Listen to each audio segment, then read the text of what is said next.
Oi, meu nome é Elida, bem-vindo ao meu canal. Nesse canal nós falamos de Bíblia, Teologia e Vida Cristã. Continuando nossa série, estude comigo Atos dos Apóstolos, capítulo 1. Vamos combinar uma coisa, antes de você ver esse vídeo, você assistir essa aula, eu queria que você pausasse o vídeo e que você lesse todo o capítulo 1 de Atos. E assim com todos os vídeos seguintes, tá bom? Que aí vai fazer mais sentido na sua cabeça, vai por mim. E aí você lê o capítulo, você assiste o vídeo e se você puder, quando terminar o vídeo, você lê de novo o capítulo e vê se o entendimento dos textos ficou mais claro para você. Combinado? Vamos começar nossa aula, vamos começar orando. Senhor, eu quero te louvar, quero te agradecer, te exaltar. Muito obrigada, Senhor, por esse dia. Obrigada, Senhor, por cada um que está assistindo. Deus, que realmente o Senhor possa falar do nosso coração, esclarecer a Tua palavra a nós. Deus, realmente que o Senhor encontre em nós uma terra fértil, no qual Sua palavra produza frutos em nossas vidas. É o que eu oro, em nome de Cristo. Amém. Amém. Vamos lá então. Atos capítulo 1 também pode ser chamado de talvez o capítulo da preparação final. Por quê? No capítulo 2 você vai ver o Pentecostes acontecendo. E aí é descida do Espírito Santo, nós vamos chegar lá. Mas você vê esses últimos detalhes acontecendo no capítulo 1, sabe? É como se Jesus tivesse preparado os seus apóstolos durante toda a sua vinda na terra. E aqui agora ele está dando os detalhes finais. Tanto que vai começar o livro com Lucas recapitulando os assuntos, você já viu isso no panorama.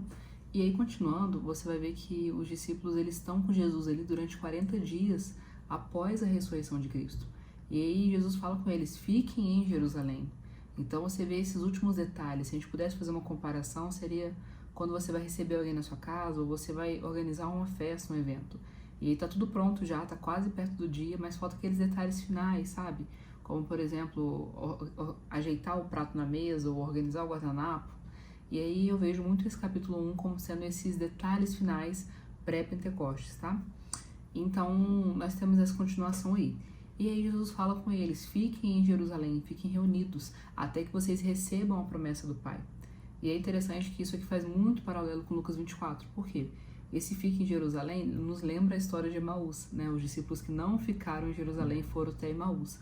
Mas mesmo quando 2 discípulos saem do propósito, Deus os busca. Então é muito interessante ver isso acontecendo. E também a questão sobre a promessa, né? Se você olhar, que promessa é essa? A promessa é justamente o Espírito Santo. Lucas 11:13, isso mesmo. Jesus vai falar, se vocês que são pais, vocês sabem dar bons presentes aos seus filhos, quanto mais o Pai Celestial não vos dará o Espírito Santo a todos que o pedirem. Então perceba, existe aqui essa promessa que Jesus já tinha falado lá e agora Jesus está reiterando essa promessa. Fiquem em Jerusalém. A promessa vai acontecer a qualquer momento. Então fiquem juntos aqui, permaneçam juntos e esperem por ela. E é interessante que é o capítulo da espera também, né? Vocês vão receber a promessa, está muito perto de receber a promessa. E agora não é tempo mais de olhar para trás ou ir para outro lugar. Permaneçam juntos. E aí você vai ver que logo em seguida os discípulos perguntam, Jesus, é esse tempo que o Senhor vai restaurar Israel, vai tomar Israel? E aí eu queria que você entendesse comigo a cabeça dos discípulos, né? Eles eram judeus, eles aguardavam um rei vindo no cavalo branco que derrotasse o Império de Roma e tomasse o governo ali militar, poderio político, e não é o que Jesus veio fazer. Tanto que Jesus fala, o reino dos céus está entre nós, o reino dos céus, eu vim estabelecer o reino dos céus, ou seja, um reino espiritual. E os discípulos esperavam, né, que o reino espiritual foi estabelecido, mas quando viria o reino físico? Então eles agora pensavam, poxa, Jesus já morreu, já ressuscitou, então o que está faltando agora? Só o domínio completo dele e eterno. Então eles perguntam, Jesus, é esse tempo então que tudo isso vai acontecer? Porque só falta isso, é como se pudessem falar isso, ok? E é interessante você ver que eles estão analisando todo o Antigo Testamento, porque essa era a Bíblia que eles tinham. E não sei se você já parou para pensar nisso, o que eles liam, o que eles meditavam, qual que era a Bíblia deles. E você vê a percepção que os apóstolos tinham da palavra. Eles não olham mais para o Antigo Testamento, né, para o que eles tinham naquela época, e olhavam e, não, isso aqui é isso aqui, isso aqui, isso aqui, mas eles olhavam pela ótica de Jesus. Eles passaram todo o Antigo Testamento pela ótica de Jesus. E isso você vai ver em todo o livro de Atos. É um ponto bem importante que se eu fosse você eu anotava. Você vai ver que agora eles analisam as escrituras, mas não somente para aquela época, mas passando as profecias por Jesus, vendo as profecias se concretizando em Jesus e vendo aquelas que se concretizariam no futuro. Então aqui não é diferente. Então eles já sabiam que uma parte das profecias tinha se cumprido e faltava essa parte do poderio físico, poderio militar, poderio realmente o reino dos céus estabelecido de forma física. E é interessante porque Jesus ele não responde o que eles querem. Jesus fala, o que vocês estão preocupados, é como se Jesus estivesse falando aqui com muito respeito e amor, tá? Estou fazendo uma contextualização aqui para ficar mais fácil a história de entender. E Jesus responde para eles, vocês estão preocupados com coisas que não cabem a vocês agora. Foca naquilo que é importante para vocês. E é o que Jesus fala, ele fala, quanto às épocas ou as estações, ou seja, quando cada coisa vai acontecer, somente o meu Pai sabe. E por que somente o Pai sabe, Deus Pai sabe? Porque Ele tem autoridade para isso. E isso é incrível você pensar, sabe? Quando alguém que tem autoridade no nosso mundo, é porque alguém deu autoridade. Por exemplo, um policial, ele tem autoridade porque ele passou nas provas, ele fez todo o treinamento, ele fez tudo. Aí alguém de cargo maior conferiu a ele autoridade. E isso em todas as áreas, todos os tipos de autoridade que possamos imaginar. Mas com Deus não é assim. Por quê? Porque não existe ninguém maior que Deus para dar autoridade para Ele. Ele já é a sua própria fonte de autoridade, porque o mundo é dele, Ele criou o mundo. Então, Ele tem autoridade, Ele é a autoridade maior, Ele é a autoridade final. Então, na autoridade que Ele já tem, porque partiu dele, é dele, não existe ninguém maior que Ele é a fonte de todas as coisas, percebe? E nisso, Ele estabeleceu as épocas e estações, ou seja, os discípulos estão preocupados com coisas que realmente não convinham naquele momento. Então é como se Jesus olhasse para eles e alinhasse a visão deles. Olha, vocês estão olhando para o que vocês não deveriam estar olhando, sabe? Vocês estão preocupados com coisas que Deus vai fazer, e Deus sabe fazer, e Deus coordena o mundo de uma forma muito boa e muito correta. Então vocês não deveriam estar preocupados com o papel de Deus. Se preocupem com o papel de vocês. E aqui não é, nossa, Jesus está tirando eles. Não, eu não vejo dessa forma, mas eu vejo como uma forma de alinhamento em amor. Tanto que a próxima resposta de Jesus é justamente essa. Ele fala, mas, que é o versículo 8, vocês receberão poder ao descer sobre vós o Espírito Santo, e sereis minhas testemunhas em Jerusalém, Judéia, Samaria, até os confins da terra. Eu vou ver se consigo deixar um mapa aqui agora na tela para vocês darem uma olhadinha nisso. E perceba, Jerusalém, ele faz parte do território da Judéia, e Samaria é o território acima. Então é como se Jesus estivesse falando, primeiro vocês serão minhas testemunhas, e testemunhas aqui é a mesma palavra para Marte. Então, ou seja, vocês pregarão, né? Vocês darão a sua vida em prol do Evangelho, primeiro na sua cidade, depois, se a gente pudesse falar estado, porque é uma palavra muito atual e não é daquela época, mas só para você entender. Então, seria primeiro na sua cidade, depois no seu estado, no estado do lado, até os confins da terra, até o último lugar da terra. Então, é o que Jesus está tentando ensinar os apóstolos ali. Então, tira os olhos das épocas e estações. E isso está no controle de Deus. E Ele está governando muito bem o mundo. Foca naquilo que você pode fazer agora. Sabe? Não é ficar ansioso com o futuro, como Pedro vai dizer. E eu não vou puxar lá de Pedro agora, vamos focar em Atos. Mas você vê esse alinhamento, sabe, que Jesus está dando para eles. Se preocupem em se preparar para o Pentecostes, para aquilo que vai vir, para aquilo que vai acontecer. E logo depois disso, a Bíblia vai contar pra gente que Jesus foi elevado aos céus. E aí, né, vai ter 2 anjos que vão vir, porque o pessoal fica... E eu acho interessante essa parte, eu acho até um pouco, talvez, engraçada. Com respeito, é claro, ok? Porque Jesus foi elevado aos céus, e aí vem 2 anjos e falam, homens, por que vocês estão olhando, né, para os céus? Esse mesmo Jesus que vocês viram subir, virá da mesma forma como vocês o viram subir. E pensando, eu falei, gente, eles deveriam ter ficado muito tempo parado olhando pra cima, porque a ponto de ter que vir 2 anjos e falar, galera, né, vamos lá, galera, não fica aí esperando não, Jesus vai voltar na época estabelecida, na data estabelecida por Deus Pai, mas segue sua vida, volta pra Jerusalém.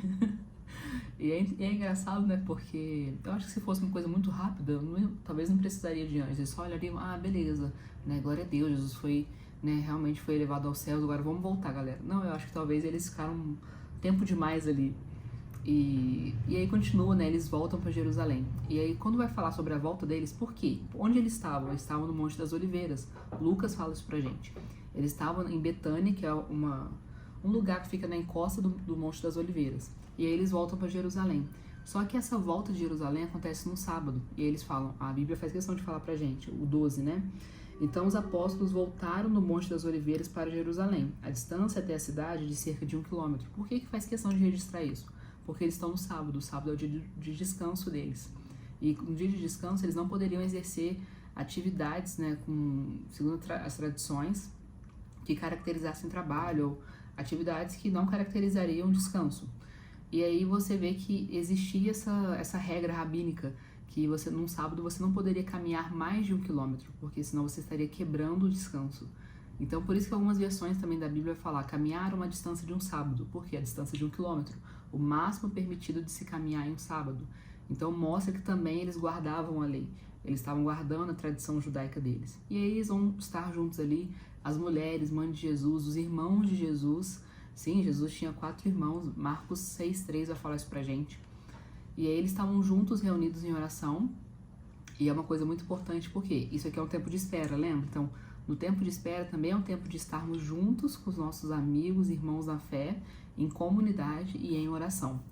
E aí você vê que eles estavam no cenáculo. Agora você vai ver que levanta Pedro com uma voz, realmente como um porta-voz da liderança ali dos apóstolos, e ele fala novamente, né? Ele fala, irmãos, está escrito nos Salmos. Então você vê novamente essa questão de meditar na palavra, passar a palavra por Cristo.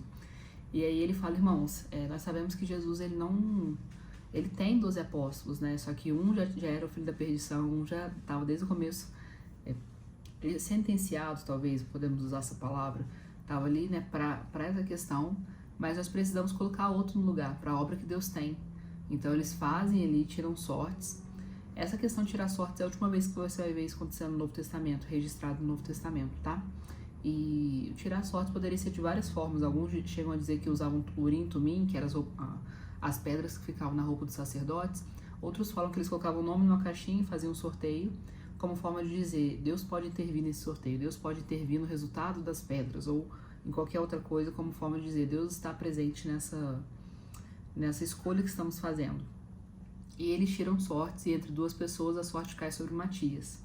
Então eu vejo nesse final de capítulo aqui, Pedro colocando a casa em ordem, sabe? As coisas vão acontecer, as promessas vão se realizar, mas eu também preciso colocar a casa em ordem. Então é uma aplicação muito boa para nós também. Então, se Deus cumprisse hoje a promessa que Ele tem para você, que ele te fez, não estou falando de profetado, ok? Mas Deus tem uma promessa para cada um de nós. Ele tem uma promessa que é, mas eu nunca tive uma promessa, Hélida. Cara, você tem promessa que Ele vai voltar. Você vai nos buscar, né? Vai nos levar para um lugar onde não haverá mais choro, mais ranger de dentes. E tudo será eterno e maravilhoso com Ele. Então, nós temos essa promessa. Mas também temos promessas que Deus, novamente, não quero entrar nesse aspecto de profetado, ok? Mas Deus nos faz. Então, essas promessas, se Deus cumprisse essas promessas hoje na sua vida, você teria estrutura para vivê-las em sua plenitude? Você estaria pronto para vivê-las? Então, eu vejo Pedro fazendo justamente isso, sabe? Ele entendeu o recado, e ele entendeu que a gente tem que estar junto em Jerusalém, mas a gente tem que se preparar para viver a promessa em sua plenitude. Porque senão, se Deus desce agora e faz o que tem que fazer agora, será que estaríamos prontos? Será que estaríamos aptos a viver a promessa em sua plenitude? Então eu vejo justamente isso. E ele escolhe a sorte, né, cai sobre Matias. E outra coisa bem interessante também, para a gente poder finalizar esse capítulo 1, é que fala, né, que Judas comprou um campo que chamaram de Aceldama, que era campo de sangue. Só que quando você lê Mateus, por exemplo, que fala sobre a vida de Jesus, fala que Judas, após a prisão de Jesus, tudo que acontece, que ele traz Jesus pelas moedas de prata, ele se arrepende do que ele faz e ele joga as moedas no templo, né, devolve aos sacerdotes.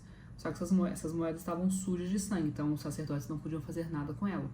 Então existe Judas não compra diretamente o campo, quem compra é os sacerdotes, mas se fala que foi Judas porque foi uma compra indireta, o dinheiro era dele. E aí ele vai morrer nesse local. E é uma coisa interessante porque eu tava vendo um estudo esses dias sobre o preço da traição de Jesus, né? Assim, pessoas, né, estudiosos aí, fazendo esses cálculos, né, imobiliários de campo na época de Jerusalém, quanto que custava e trazendo para o real uma aproximação, ok? Deu em média aí 50 mil reais.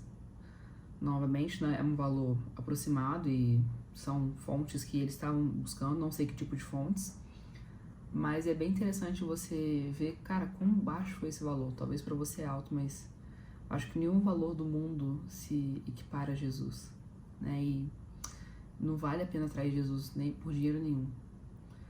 E quanto isso está forte no nosso coração, sabe? Porque às vezes a gente olha para a história de Judas e a gente fala, não, Jesus, eu nunca vou te trair, né? Igual Pedro falando, nunca vou te abandonar. Mas às vezes talvez a gente não traia Jesus, mas a gente troca ele por tantas outras coisas.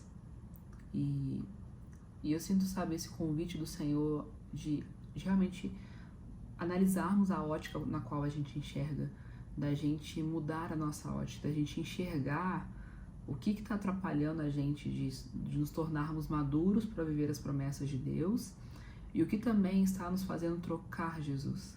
Pelo que você tem trocado Jesus?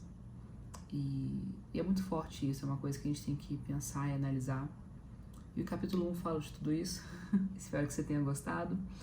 Espero que Deus tenha falado no seu coração, que Ele te desperte a amá-lo ainda mais, que Ele te desperte a estudar as Escrituras, que você, no seu período de espera da sua promessa, você possa ter paciência, que você possa olhar para Jesus, que você possa manter o seu olhar nele e botar a sua casa em ordem, ver aquilo que precisa melhorar, né? Casa muitas vezes se refere à nossa vida na Bíblia. Então, põe a sua casa em ordem, põe a sua vida em ordem, se prepara para tudo aquilo que Deus tem e principalmente para passar a eternidade com Ele. Que Deus te abençoe. Se esse vídeo te ajudou, te esclareceu, eu queria te pedir para você curtir, salvar, compartilhar com alguém que precisa ouvir e deixa um comentário aqui embaixo, me fala comigo. Terei um amor imenso em te responder e em te ouvir, tá bom? Deus te abençoe e até o próximo vídeo.